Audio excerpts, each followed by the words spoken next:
चलिए, तो आज का क्लास हम लोग स्टार्ट करते हैं। ये आपका क्लास 10th का मैथ का न्यू चैप्टर है, चैप्टर 5, जिसका नाम है समांतर श्रेणी। इससे बिहार बोर्ड के मेन एग्जाम में भर भर के ऑब्जेक्टिव क्वेश्चन आता है और सब्जेक्टिव क्वेश्चन आता है, इसीलिए इसको एकदम अच्छे से देखिएगा। और ये जो चैप्टर है बहुत आसान चैप्टर भी है, हाँ ये ना। तो आपके लिए दो प्लस पॉइंट है, पहला इसे क्वेश्चन भी भर भर के आता है, दूसरा और ये आसान भी चैप्टर है, बहुत आसान चैप्टर है, एकदम हल्का चैप्टर लगेगा ये, अब बहुत छोटा चैप्टर है। तो इसीलिए आज हम लोग इसका स्टार्ट करते हैं। और आज का क्लास जो होगा वो हम लोग एपी का बेसिक क्लास करेंगे, ठीक है। एपी होता क्या है इसके बारे में हम लोग समझेंगे। तो बिना किसी शोरगुल के एकदम क्लास को स्टार्ट करते हैं। चलिए यहाँ ध्यान दीजिएगा। तो आज के क्लास में हम लोग एपी के बारे में पहले समझेंगे कि एपी होता क्या है। आप देखिए कई तरह का चीज देखे होंगे, कई तरह के संख्याओं को देखे होंगे। जैसे हम यहाँ पर कोई संख्या ले रहे हैं, ध्यान से सुनिएगा।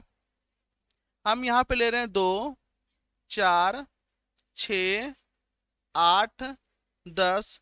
अब बताइए आगे क्या होगा? 12। आगे क्या होगा? आगे क्या होगा? आप कैसे बता दिए आगे वाला वर्ड? आगे संख्या क्या आएगा आप कैसे बता दिए? कहिएगा सर हम देख पा रहे हैं यहाँ पर कि यहाँ पर जो भी संख्या आ रहा है, जैसे कि 4 के बाद आया, सॉरी 2 के बाद आया 4, तो यहाँ पर 2 प्लस हो गया। उसी तरह से जब 4 के बाद 6 आया, यहाँ भी 2 प्लस हो गया। उसी तरीके से 6 के बाद जो 8 आया, यहाँ पर भी 2 प्लस हुआ। तो हम बता दिए कि हम 8 के बाद जो अगला संख्या आएगा उसमें 2 जोड़ेंगे तो 10 आ जाएगा। उसी तरीके से 10 के बाद जो अगला संख्या आएगा उसमें भी हम 2 जोड़ देंगे तो 12 आ जाएगा। उसी तरीके से अगला संख्या 14 जो आएगा उसमें भी हम लोग 2 जोड़ देंगे, और आने वाला संख्या में भी हम लोग क्या कर देंगे? 2 जोड़ देंगे। और आने वाला संख्या में इसी तरीके से हम लोग 2 जोड़ते जाएंगे और आगे का संख्या हमको मिलते जाएगा, हाँ ये ना। तो यहाँ पर हम देख पा रहे हैं कि दो संख्याओं के बीच का जो अंतर है, यहाँ पर जो दो संख्याओं के बीच का अंतर है वो मेरा 2 है। यहाँ पर भी दो संख्याओं के बीच का अंतर क्या है? 2 है।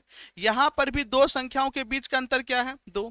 यानी कि ये पूरा का पूरा संख्या का जो श्रेणी है, ये जो सीरीज है, इस पूरे सीरीज में जो दो संख्याओं के बीच का अंतर है वो समान है। क्या है? समान है। तो हम ये कह सकते हैं किसी भी संख्याओं का वैसा श्रेणी जिसमें प्रत्येक संख्याओं के बीच का अंतर समान हो। क्या हो? समान हो। ऐसे संख्या के श्रेणी को, ये जो श्रेणी बना उस कंडीशन में, ये वाला पूरा का पूरा ये श्रेणी मेरा कहलाएगा आपका समांतर श्रेणी। क्या कहलाएगा? समांतर श्रेणी। यही है मेरा आज का चैप्टर। ये श्रेणी मेरा क्या कहलाएगा? समांतर श्रेणी। इसी को इंग्लिश में बोलते हैं अर्थमेटिक प्रोग्रेशन। शॉर्ट में इसको हम लिख देते हैं, अर्थमेटिक के लिए ए और प्रोग्रेशन के लिए पी। इसको हम लोग बोलेंगे एपी। क्या बोलेंगे? एपी। बात समझ में आ रहा है क्या? हाँ ये ना, कोई दिक्कत है क्या? चलिए एक और एग्जाम्पल लेके हम लोग थोड़ा सा समझते हैं। देखिए जैसे हम यहाँ पर लिखे 5, तो बताओ अगला है 10, अगला है 15। बस अब आपके दिमाग में ये चल गया कि यहाँ पर जो संख्याओं के बीच का अंतर है वो 5 है। उसी तरह से यहाँ पर भी संख्याओं का अंतर कितना है? तो आगे कितना होगा? 20। संख्याओं का अंतर हमको 5 चाहिए तो हमको 5 जोड़ना पड़ेगा। आगे कितना होगा? 25। आगे कितना होगा? आगे कितना होगा? अब आप समझ पा रहे हैं कि क्या हो रहा है यहाँ पर? हाँ ये ना, यानी कि यहाँ पर प्रत्येक संख्याओं के बीच में जो अंतर है वो कितने का है? 5 का। यहाँ पर भी अंतर कितने का है? 5 का। यहाँ पर भी अंतर कितने का है? 5 का। यहाँ पर भी 5 का।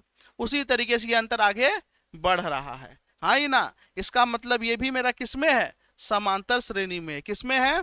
समांतर श्रेणी में है, क्योंकि यहाँ पर प्रत्येक संख्याओं के बीच का जो अंतर है वो समान है।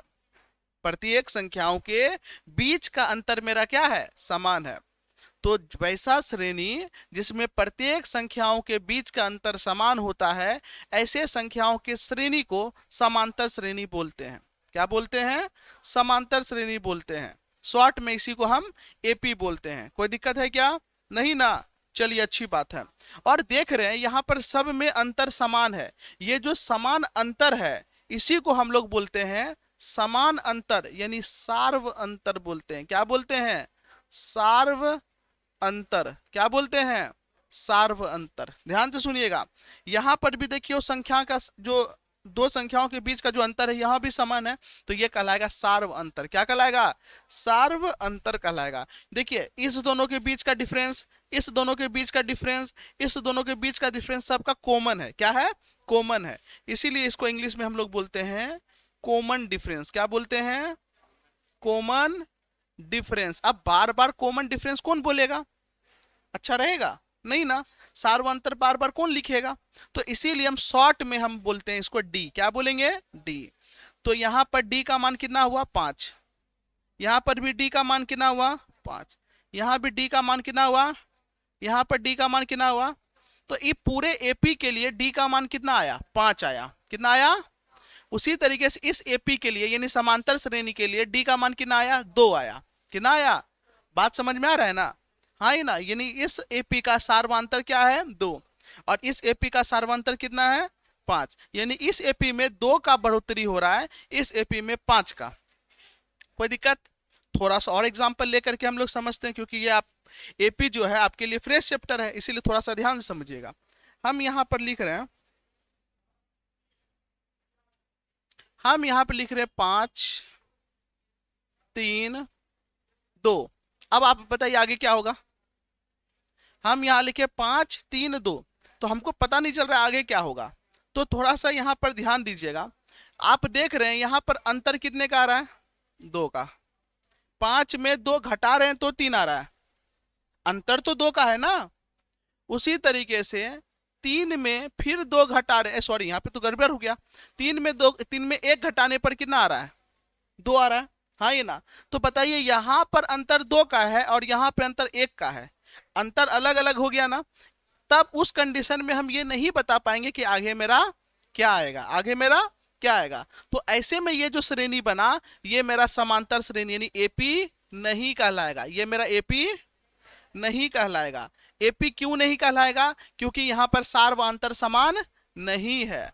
तो याद रखिएगा, वैसा श्रेणी जिसका सार्वंतर समान हो, वैसे एपी को यानी वैसे श्रृंखला को या वैसे सीरीज को हम समांतर श्रेणी बोलेंगे। क्या बोलेंगे? समांतर श्रेणी बोलेंगे। बात समझ में आ रहा है ना? कोई दिक्कत है क्या? तो समांतर श्रेणी में होगा, उसके लिए एक कंडीशन है। वो कंडीशन क्या है? सार्व अंतर का समान होना। सार्व अंतर का समान होना। अगर किसी भी एपी में सार्व अंतर समान नहीं है, इसका मतलब वो एपी है ही नहीं। और अगर सार्वांतर समान है तो वो मेरा समांतर श्रेणी यानी एपी है। एपी का मतलब ही होता है समांतर श्रेणी, अर्थमेटिक प्रोग्रेशन। कोई दिक्कत है क्या? नहीं ना। तो अब एपी के लिए जो कुछ कुछ इंपॉर्टेंट जो वर्ड है वो समझिएगा। जैसे यहां पर ध्यान से सुनिएगा,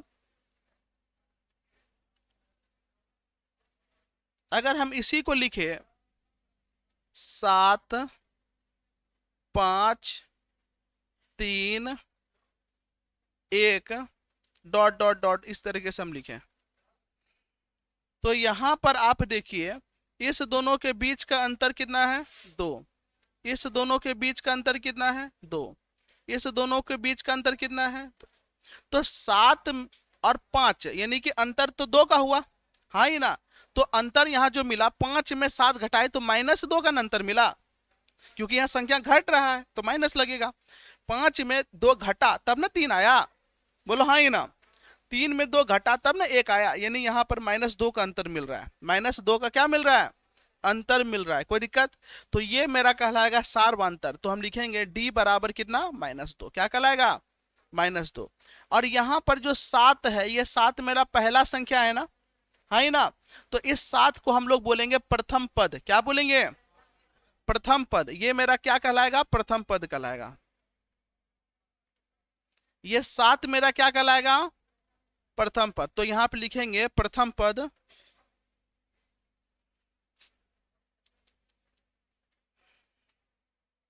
प्रथम पद। तो मेरा प्रथम पद मेरा क्या है? 7 है। अब प्रथम पद बार बार कौन लिखेगा? तो प्रथम पद को हम शॉर्ट में क्या बोलते हैं? ए। क्या बोलेंगे? ए। जिस तरीके से सार्वंतर को शॉर्ट में डी बोलते हैं, उसी तरीके से प्रथम पद को शॉर्ट में क्या बोलेंगे? ए। तो ए का मान यहां पर क्या है? 7 है। हाँ ही ना। तो ध्यान से सुनिएगा, ये मेरा पहला पद हो गया, इसको A1 कहेंगे। ये मेरा दूसरा पद हुआ ना, इसको हम A2 कहेंगे। इसको हम तीसरा पद A3 कहेंगे, इसका हम चौथा पद A4 कहेंगे। तो अगला पद जो आएगा यहाँ पर वो मेरा क्या कहलाएगा, A5। उसके बाद अगला पद क्या आएगा, A6। उसी तरीके से जब हमको मालूम नहीं है कि कौन सा पद है तो हम कहेंगे nवां पद। कौन पद, nवां पद। अब n के जगह 10 लिखो, 20 लिखो, यानी 10वां पद, 20वां पद, हाँ ये ना, तो ये कहलाएगा पद। पद का मतलब हो गया स्थान।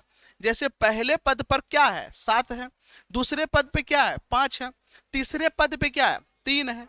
तो पद का मतलब होता है स्थान। जैसे प्रधानमंत्री पद हुआ, हाँ ना, कुर्सी हुआ, गद्दी हुआ। तो अभी के समय में प्रधानमंत्री के पद पर कौन है, नरेंद्र मोदी जी, तो ये पद हुआ। कुछ समय के बाद उसी पद पर कोई और होंगे। तो यहां पर देखो पहले पद पर 7 है, लेकिन यहां पर देखो पहले पद पर क्या है, तो अलग अलग पद पर अलग अलग हो सकता है, अलग अलग, हाँ ये ना।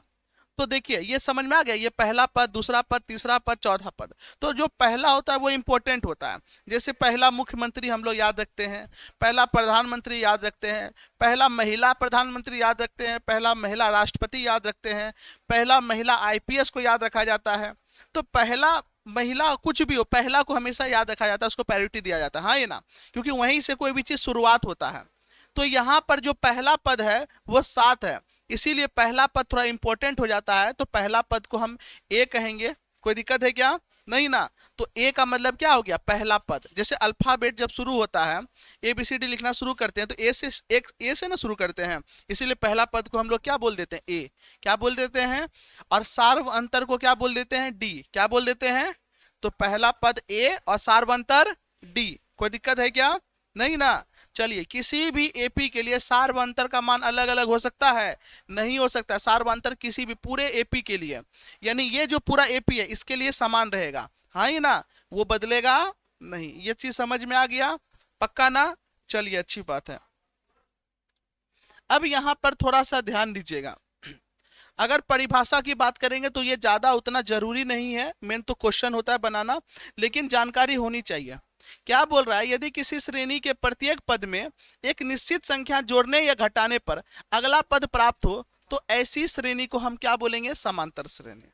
या फिर आप इस तरीके से भी बोल सकते हैं, ऐसी श्रेणी जिसमें प्रत्येक पदों के बीच का अंतर समान हो, ऐसे श्रेणी को समांतर श्रेणी बोलते हैं। या फिर आप ऐसे भी बोल सकते हैं कि वैसी श्रेणी जिसमें प्रत्येक पद का बीच का जो सार्वंतर है वो समान हो, वैसे श्रेणी को हम समांतर श्रेणी कहते हैं। कोई दिक्कत है क्या, पक्का ना। चलिए, अब यहाँ महत्वपूर्ण शब्द क्या है, अभी हम आपको बताए प्रथम पद। तो श्रेणी का जो पहला पद होता है उसे A से सूचित करते हैं, वही मेरा प्रथम पद कहलाता है। क्या कहलाता है, प्रथम पद। क्या कहलाता है, प्रथम पद कहलाता है। कोई दिक्कत है क्या।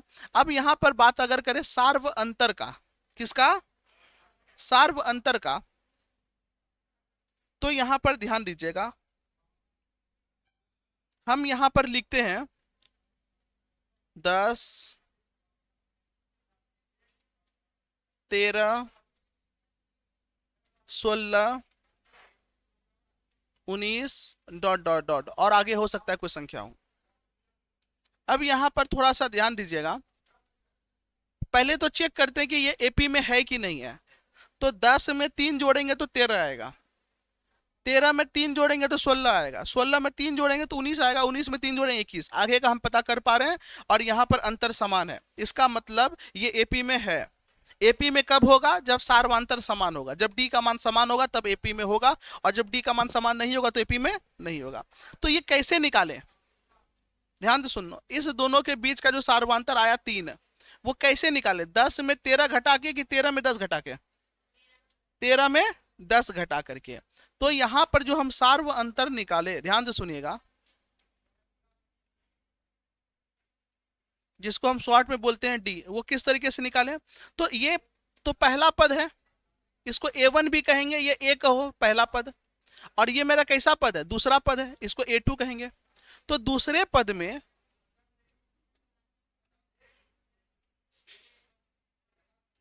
अगर हम पहला पद घटा देते हैं, अगर हम दूसरे पद में पहला पद घटा देते हैं तो वहां से मेरा क्या निकल के आ जाएगा, सार्वंतर। क्या निकल के आ जाएगा, सार्वंतर निकल के आ जाएगा। कोई दिक्कत है क्या, नहीं ना। अब सार्वंतर को D से सूचित करते हैं, तो D बराबर मेरा क्या आ गया, दूसरा पद को हम क्या बोलेंगे, A2, और पहला पद को क्या कहेंगे, A1। तो यहां से मेरा क्या निकल गया, सार्वंतर का फॉर्मूला, सार्वंतर का। तो सार्व अंतर कैसे निकलेगा, दूसरे पद में पहले पद को घटाने से सार्व अंतर निकलता है। क्या निकलता है, सार्व अंतर निकल जाता है। तो आप यहाँ पे 13 में 10 घटाइए 3 नहीं निकल गया, 16 में 13 घटाइए 3 नहीं निकल गया, 19 में 16 घटाइए 3 नहीं निकल गया। तो सार्वंतर कैसे निकल रहा है, दूसरे पद में पहले पद को घटाने पर, दूसरे पद में पहले पद को घटाने पर क्या निकल रहा है, सार्वंतर। कोई दिक्कत है क्या, नहीं ना, पक्का ना। चलिए अच्छी बात है, यहां पर आप चीजों को समझ पा रहे हैं। तो यही लिखा हुआ है, सार्व अंतर डी जो होगा वो कैसे निकलेगा, दूसरा पद में पहला पद घटाने से क्या निकल जाएगा, सार्व अंतर। तो डी का फॉर्मूला हो जाएगा A2 माइनस A1। कोई दिक्कत नहीं ना। चलिए अच्छी बात है, यहां तक आप समझ पा रहे हैं, हाँ ये ना, ठीक है। अगर आप यहां तक समझ पा रहे हैं तो थोड़ा सा और आ जाइए आगे, थोड़ा सा और आगे आकर के समझिए। देखिए अब ये क्या समझना है, हम यहां पर लिख रहे हैं एक एपी, हम यहां पर एक एपी लिख रहे हैं, यहां लिखे 2 comma 4 comma 6 comma 8 comma dot dot dot dot dot dot dot. ठीक है, एकदम ध्यान से सुनना।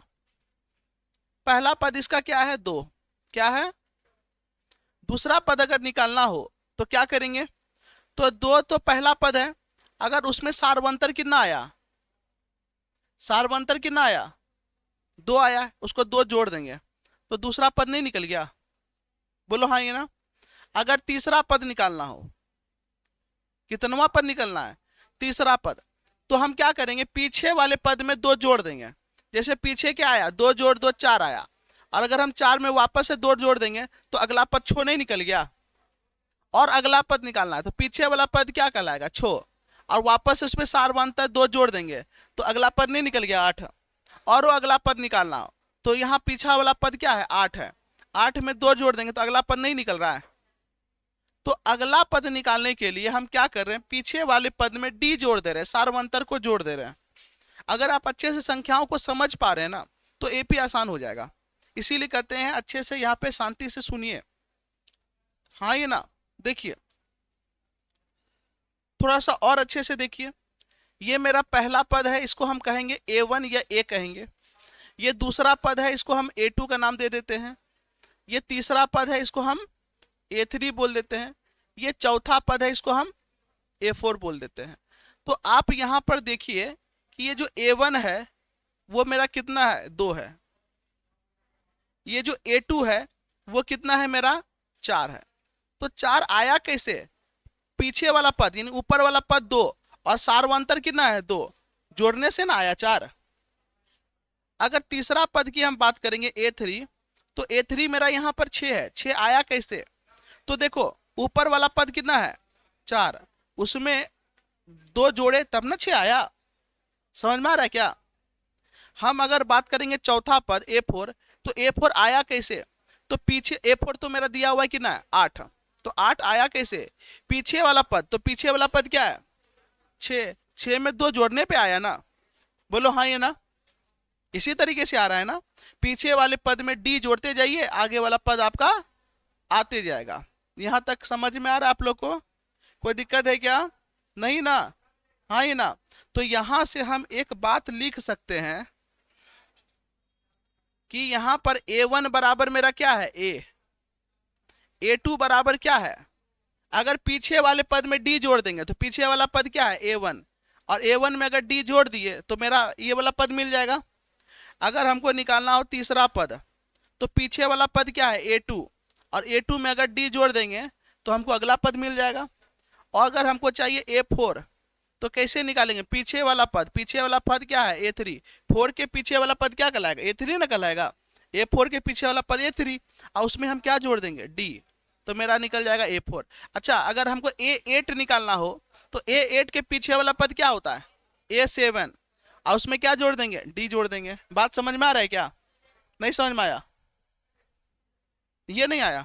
देखो A2 हमको निकालना था तो पीछे वाले पद यानी 2 में पीछे क्या आएगा, एक, A1 में D जोड़ दिए तो A2 निकल गया। A3 निकालना था तो पीछे वाला पद क्या था, पीछे वाला 3 के पीछे वाला क्या होगा, 2 होगा, A2 में D जोड़ दिए। A4 निकालना था तो पीछे वाला पद क्या A3, A3 में D जोड़ दिए। उसी तरीके से अगर A8 निकालना होगा तो 8 के पीछे क्या आएगा 7, तो 7 में D जोड़ देंगे। अगर हमको A15 निकालना है, A14 और जोड़ में, आप समझ में आ रहा है, बोलो हाँ ये ना। अच्छा, अगर हमको निकालना है A20 तो A19 में क्या जोड़ना होगा D को।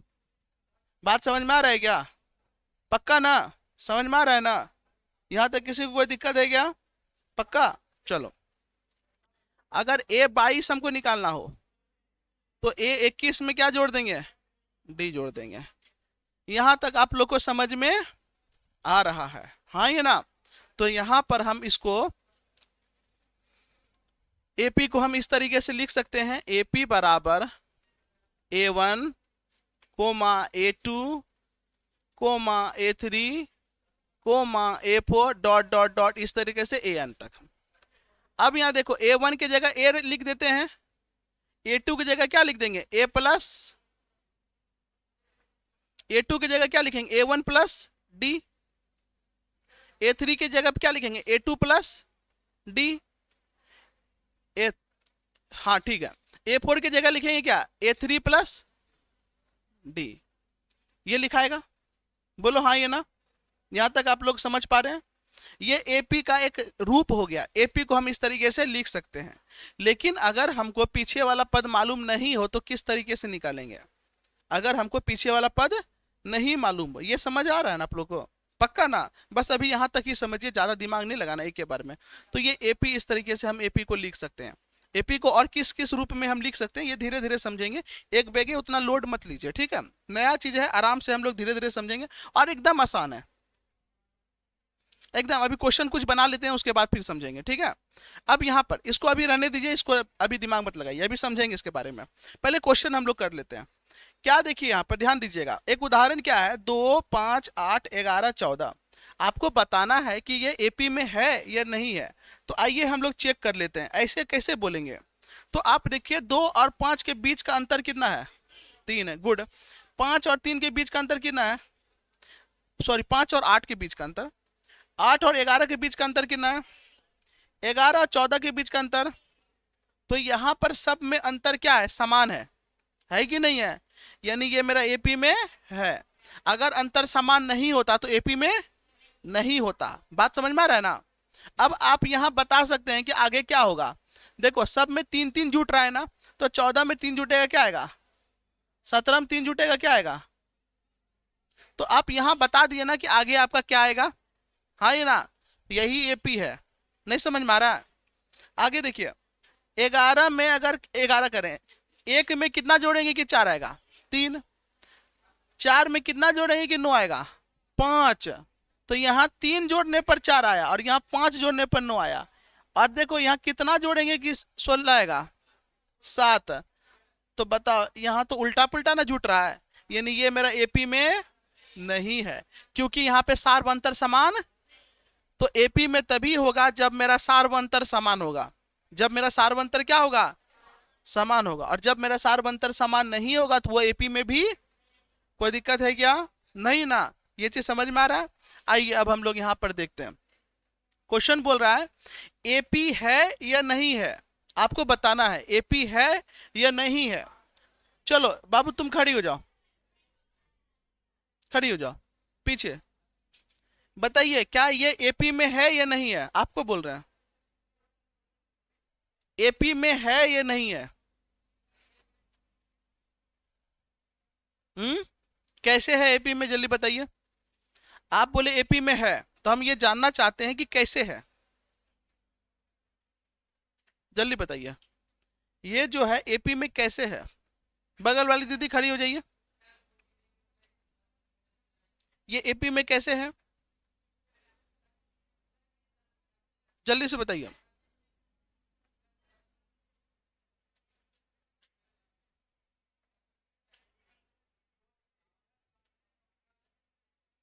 देखिए यहाँ 5 है, यहाँ 10, कितने का अंतर आया 5 का।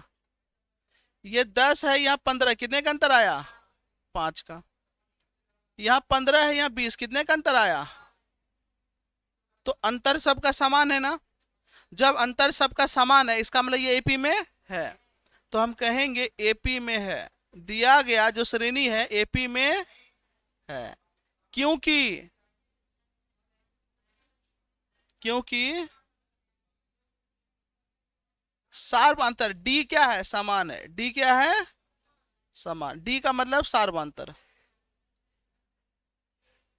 कोई दिक्कत नहीं ना। चलिए अच्छी बात है। अब आप ही बताइएगा, बैठ जाइए पीछे वाली दीदी, आप बताइए क्या ये एपी में है? ये एपी में है, जल्दी से बताइए हाँ या ना। अगर हाँ तो क्यों है? स्नेहा खड़ी हो, जब आप बताओ एपी में है। कैसे है? वेरी गुड, ऐसे बोलना है। क्योंकि सार्वंतर क्या है, समान है। 4 में कितना जोड़ेंगे कि 7 आएगा? 7 में कितना जोड़ेंगे कि 10 आएगा? 10 में कितना जोड़ेंगे 13 आएगा। तो 3 3 का अंतर है ना, यानी एपी में लिखेंगे दिया गया श्रेणी एपी में है, क्योंकि क्योंकि डी क्या है, समान है। डी क्या है, समान है। ठीक है, अब बताइए क्या ये एपी में है? बैठ जाइए, ये एपी में है? नो। चलिए बताइए एपी में ये है क्या? ये जो श्रेणी है ये एपी में है? हाँ, नहीं है, काहे? सार्वंतर अलग अलग। वेरी गुड, बैठ जाओ। यहाँ पे 2 है, 2 में 2 बढ़ाएंगे तो 4 आ जाएगा, ठीक है। 4 में 4 बढ़ाएंगे तब 8 आएगा, और 8 में 8 जोड़ेंगे तब क्या आएगा? यानी एपी में नहीं है, क्योंकि सार्वंतर समान एपी में नहीं है, क्योंकि डी बराबर नहीं है। डी बोले तो सार्वंतर, डी जो है वो समान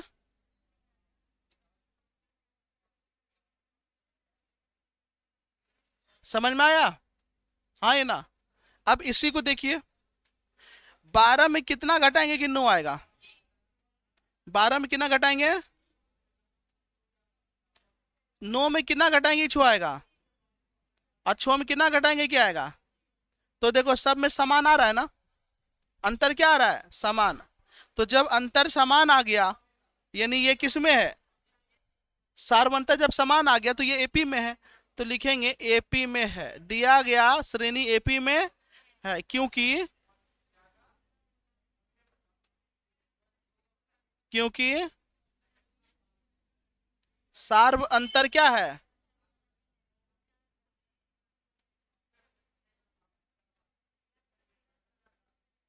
क्योंकि सार्व अंतर क्या है, समान है। यहां तक बात समझ में आ गया? पक्का ना? चलिए अच्छी बात है, ये चीज अगर आप समझ गए तो अच्छी बात। अब हम लोग समझेंगे एपी का सामान्य रूप, जनरल फॉर्म क्या होता है एपी का। ठीक है, तो अभी जो हम लोग पढ़े थे उसी पे हम लोग वापस आते हैं, समझिए। ये चीज समझ में आ गया अभी? कोई दिक्कत है क्या? नहीं ना। चलिए, क्या वो नहीं समझ में आया? ठीक है, आइए अब यहां पर थोड़ा सा ध्यान दीजिएगा। A1 जो होगा वही मेरा A होगा, होगा कि नहीं होगा? ठीक है, A2 के लिए अभी हम लोग क्या पढ़े, A2 बराबर A1 प्लस डी। अब बताइएगा A1 क्या है, A है, A1 क्या है, और D का D। यहां तक कोई दिक्कत नहीं ना? अच्छी बात है। अच्छा, A3 बराबर क्या होगा, A2 प्लस डी। अब आप बताइए A2 के जगह पे क्या है, A प्लस डी है, क्या है? तो इस A2 के जगह पे अगर हम A प्लस डी लिख दिए तो क्या गलत कर दिए? अब प्लस में क्या लिख देंगे, D। तो बताओ A3 बराबर क्या आ गया मेरा, A प्लस 2D। आया कि नहीं आया? A3 बराबर क्या आया, A प्लस। नहीं समझ में आया तो समझो और समझो। अगर हमको लिखना हो A4 को, तो A4 को आप लिख सकते हैं A3 प्लस डी। ये तो समझ रहे हैं? अब देखो A3 को अभी हम क्या लिखे, A प्लस 2D। तो A3 के जगह पे हम A प्लस 2D नहीं लिख सकते हैं? बताओ, A3 बराबर क्या है, A+2D। देखो यहां पर A3 जो है किसके बराबर आ गया, A+2D के बराबर आ गया। तो अगर हम A3 के जगह पे A+2D लिख दिए तो गलत लिख दिए और D को उतार दिए नीचे, तो बताओ मेरा क्या आ गया, A का A, 2D और 1D, कितना D, तो A4 बराबर आ गया A+3D आ गया। अगर A5 निकालना हो तो A5 बराबर अब क्या हो जाएगा, अब दिमाग लगा दो। देखो हम क्या देख रहे हैं, जब A2 पूछा था तो A तो सब में हो रहा है, लेकिन जब 2 पूछा था तो 1D हो गया, जब 3 पूछा था तो 2D हो गया, और जब 4 पूछा था तो 3D हो गया। उसी तरीके से A5 पूछा है तो A प्लस क्या हो जाएगा, 4D। अब समझ में आ रहा है। अगर हमसे पूछेगा A6 तो क्या हो जाएगा, A+5D, वेरी गुड। उसी तरीके से अगर हमसे पूछेगा A10 तो क्या हो जाएगा, A+9D, वेरी गुड। अगर हमसे पूछेगा A12, A+11D। अगर A25 पूछेगा तो क्या होगा, 24D। यहां तक आपको समझ में आ रहा है। चलिए, अगर आप लोग को यहां तक समझ में आ गया यानी आप लोग स्मार्ट स्टूडेंट है।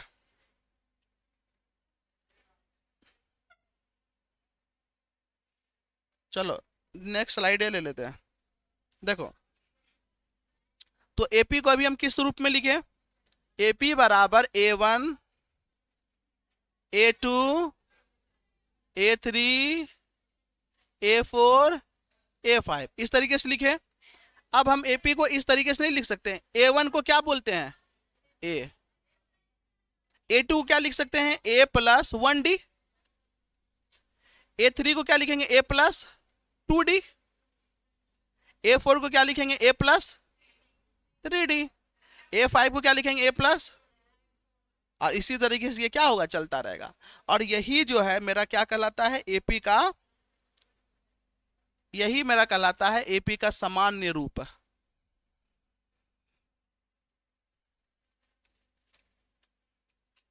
यही क्या कहलाता है, एपी का सामान्य रूप। इसी को हम लोग कहते हैं general form, GENE, general form of AP. ये अब आप लोग को क्या रखना है, याद रखना है। क्या रखना है, तो अब थोड़ा सा और याद करवाए हम आप लोग को। जो आज हम बता रहे हैं एकदम इंपॉर्टेंट है। अच्छे से अगर आप कर लिए तो इतना भर भर के ऑब्जेक्टिव बनेगा। इसी से हम बोल रहे हैं, केवल इतना भर भर के ऑब्जेक्टिव बनेगा कि मत पूछो। और एक ऑब्जेक्टिव बहुत आता है इसमें, एपी से ऑब्जेक्टिव बहुत आता है। जब ऑब्जेक्टिव कराएंगे तो आपको समझ में आएगा। ऑब्जेक्टिव के लिए कोई स्पेशल क्लास नहीं होता है एक्चुअल में। ऑब्जेक्टिव क्या होता है, जब किसी भी चैप्टर को आप डिटेल से पढ़ते हैं ना तो आप ऑब्जेक्टिव बना पाएंगे। और केवल क्वेश्चन सॉल्व करके चल जाइएगा तो ऑब्जेक्टिव बनेगा नहीं। ये क्या आप कर रहे हैं, हम क्वेश्चन सॉल्व नहीं कर रहे हैं, डिटेल से थोड़ा सा पढ़ रहे हैं, बेसिक से पढ़ रहे हैं, तो ऑब्जेक्टिव आपका बनेगा। यहीं से ऑब्जेक्टिव आता है। अभी आपको दिखाएंगे तब पता चलेगा, प्रीवियस ईयर का क्वेश्चन दिखाएंगे। अब यहाँ पे थोड़ा सा ध्यान दीजिएगा, थोड़ा सा ये प्रैक्टिस कर लेते हैं। आइए अब देखो, हम A1 को तो A लिखेंगे, कोई दिक्कत नहीं, A1 वाला में तो टेंशन ही नहीं है। A2 को अब हम कितना तरीके से लिख सकते हैं, A2 को हम लिख सकते हैं A1 प्लस में D। बोलो हाँ ये ना। अगर ये नहीं लिखना हो तो हम A+D भी लिख सकते हैं। A1 को तो क्या बोलते हैं, A ही बोलते हैं ना, तो A+D भी लिख सकते हैं, ठीक है। अगर A3 लिखना हो तो A3 को हम लिख सकते हैं A2+D। बोलो हाँ ये ना। A3 को हम क्या लिख सकते हैं, A2+D। अगर ये नहीं लिखना हो तो और क्या लिख सकते हैं, A+। हाँ, अब समझ में आ रहा है आप लोग को। अगर हमको A4 लिखना हो तो A4 को लिखेंगे A3+D। अगर हमको A3 के रूप में नहीं लिखना है तो A+, यानी इधर 3 नहीं लगा के इधर लगा देंगे। अब बात समझ में आ रहा है क्या, अच्छी बात है। अगर हमको A5 लिखना हो, A4+D। अगर हमको ऐसा नहीं लिखना है तो क्या लिखेंगे, A+4D। बोलो हाँ ये ना। चलो अच्छी बात है। अगर हमको लिखना हो A7 तो क्या लिखेंगे, A6+D। लिखेंगे कि नहीं। अगर हमको लिखना होगा A7 तो A6 प्लस डी। अगर हम ये नहीं लिखे, मान लो A6 प्लस डी नहीं लिखे, तो क्या लिखेंगे? A plus, good. अगर हमको A8 लिखना हो तो लिखेंगे A7 प्लस डी। और अगर ये नहीं लिखना हो तो लिखेंगे A प्लस 7D।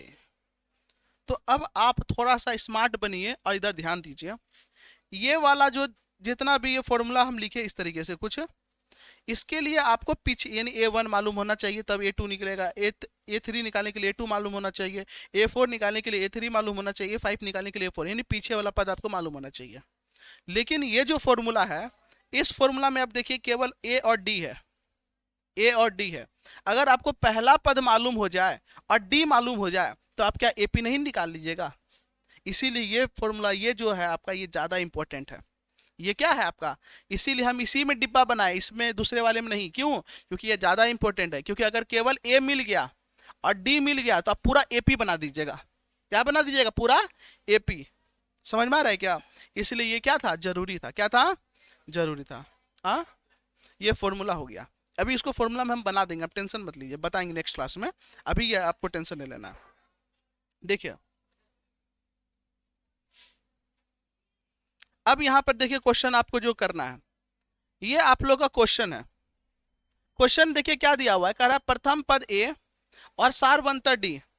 प्रथम पद कितना है? A है और सारवंतर कितना है? D है। तो यहां पर देखिए क्या बोल रहा है, दी गई AP 3 1 -1 -3 के लिए प्रथम पद A और सारवंतर लिखिए। प्रथम पद लिखना है और आपको सारवंतर लिखना है। तो आइए यहां ध्यान दीजिएगा। देखिए इसका प्रथम पद क्या है, तो यहां प्रथम पद की जगह क्या लिखा जाएगा? 3। सार्व अंतर कैसे लिखते हैं? तो देखिए दूसरे पद में पहले पद को घटा देंगे। दूसरे पद में पहले पद को, अभी पढ़ाई दे ना फॉर्मूला, A2 माइनस A1 करेंगे। तो A2 क्या है? 1 और A1 कितना है? 3। तो D निकालना है तो फॉर्मूला होता है D बराबर A2 माइनस A1। अब A2 A1 क्या है? तो पद है, ये पहला पद, ये दूसरा पद, ये तीसरा पद, ये। तो इस पूरे AP में क्या पद है? 4 पद है। तो क्या करना है, दूसरा पद में पहला पद घटा देना है। तो दूसरा पद क्या है? 1। क्या है? पहला पद क्या है? 3। हम घटा देंगे तो मेरा कितना आ जाएगा? -2। तो D का मान कितना आ जाएगा? समझ में आ रहा है क्या? चलिए इसमें देखिए क्या करना है, प्रथम पद और सार्वंतर ज्ञात करना है। तो बताइए प्रथम पद क्या हो जाएगा? 1/2। तो प्रथम पद हम लिख देंगे यहाँ 1/2।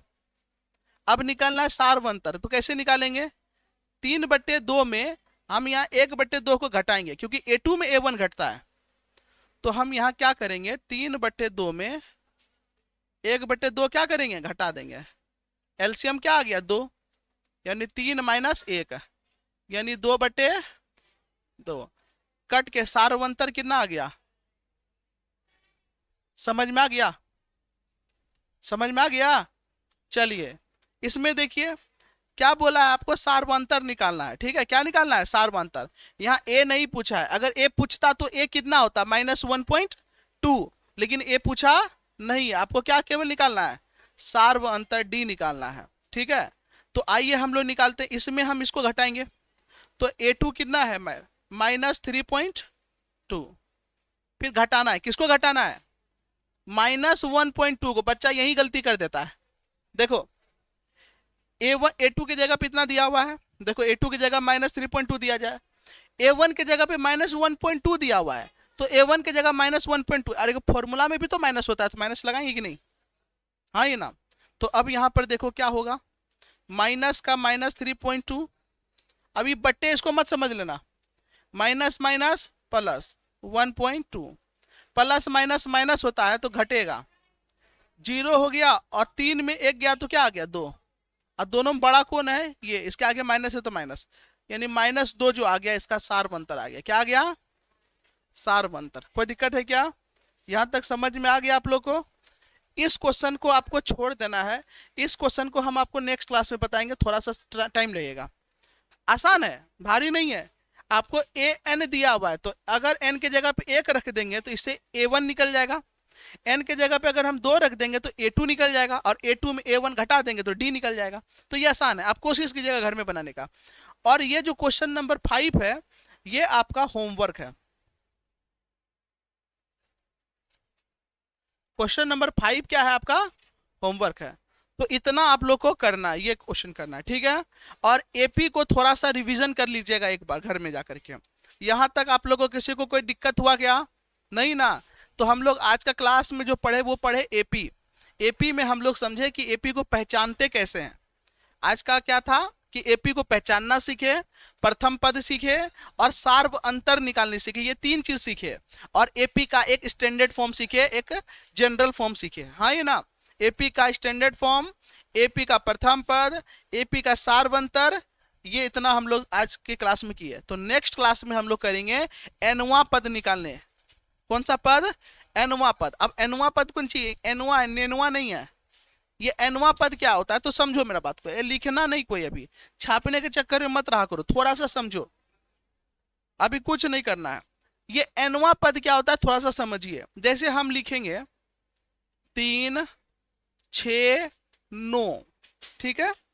अब आप यहां पर देखिए, इसका पहला पद क्या है? 3। दूसरा पद क्या है? 6। तीसरा पद क्या है? इसी तरीके से अगला, यानी चौथा पद क्या होगा? 12। और इसी तरीके से हमको मालूम नहीं है कि कौन सा पद पूछ रहा है, तो हम बोलेंगे एनवा पद। कौन सा पद? यानी 10वां पद, 12वां पद, 13वां पद, 14वां पद, जो पद पूछेगा हम उसका जवाब दे पाएंगे। अब आपसे पूछ ले, मान लीजिए कि बताओ कि छठा पद कितना होगा, तो छठा पद A6। छठा पद को ऐसे लिखेंगे A6। A6 का फॉर्मूला 2 गो, एक तो होता है A + 5D, और एक होता है A5 + D। 2 फॉर्मूला होता है कि नहीं? अब तुम बताओ A का मान कितना है? 3, और D का मान कितना है? तो 6 में 3 घटाएंगे कितना आएगा? 3 ही आएगा। यानी 3 + 15 बराबर कितना आ गया? 18। यानी छठा पद कितना आएगा? 18। तो चौथा पद आ गया आपका ये। अच्छा, 5वां पद निकाल लेते हैं, आ जाओ। 5वां पद क्या होगा? A + 4D। फॉर्मूला इन होता है। A कितना है? 3, और D भी कितना है? 3। 3 और 4 × 12। तो बताओ 5वां पद कितना आ गया? तो यहां पे हम लिखेंगे 15, 5वां पद, और ये हो गया मेरा 5वां पद, और छठा पद मेरा कितना हो जाएगा? 18। तो चेक करो देखो सही है कि नहीं है। 3 6 9 12 15 18, हाँ ही ना? तो आप इसे आप 100वां पद कितना होगा आप ये बता सकते हैं। तो ये तो हम बस चेक करके बताए। देखो छठा पद 18 निकला, छठा पद 18 पहले पता चल गया था। यही तो तरीका है। आप ये निकाल सकते हैं आपका 25,000वां पद कितना होगा, 2,000वां पद कितना होगा, आप ये सब निकाल सकते हैं, बड़ा बड़ा आंकड़ा निकाल सकते हैं। कोई दिक्कत है क्या? तो आज की क्लास को हम यहीं विराम करें, ठीक है। आपका केवल इतना ही काम रहेगा कि आप चैप्टर को थोड़ा सा रिवीजन करें। तो नेक्स्ट क्लास में हम लोग एक्सरसाइज के क्वेश्चन को करेंगे और एनवा पद निकालने सीखेंगे। कौन सा पद? एनवा पद, ठीक है ना। उसके लिए फॉर्मूला हम आपको लिख करके नहीं देंगे, प्रूफ कर देंगे, बता देंगे कैसे फॉर्मूला होता है, और एकदम आसानी से फॉर्मूला आप निकाल लीजिएगा चुटकी में। समझ में आ रहा है क्या? चलिए ठीक है, आज के लिए इतना ही, धन्यवाद।